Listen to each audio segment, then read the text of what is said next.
sevimli aktörümüz, güzel sesli, güzel qametli, elə her şeyi özelliğe bağlanan Nadim Əlimdən xahiş edirəm. Bize bir kuplet güzel sesini eşitirsin. Böyük məmnuniyyətlə. Kibrilərin oxdur, kibrilərin oxdur, qaşın kamandır, qaşın kamandır. Ay qızım məndən üz döndərmə, amandır.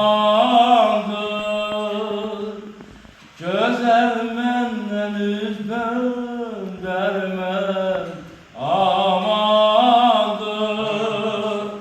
Həsrətinlə hər zaman, həsrətinlə hər zaman.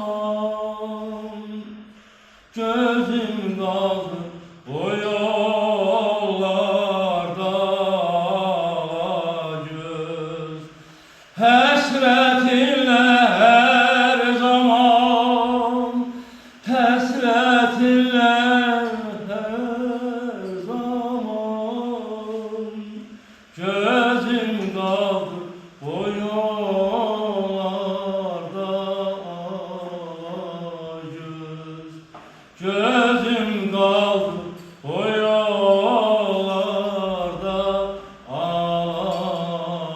göz. Eşq olsun, böyük sənət, eşq olsun. Sağ olun, var olun. Təbrik edirəm. Sağ olun, çox sağ olun. Sən Allah hərdən belə canlı ol. Mən əlbəttə canlılıq verəm. Əgər istərsən artist olarsa, Ne ansambl güzel, ne olarsa, güzel. canlılıq daha təsir Səsiniz var, sənətiniz var, eşq olsun. Sağ olun, çox sağ olun, var olun. Sağ olun.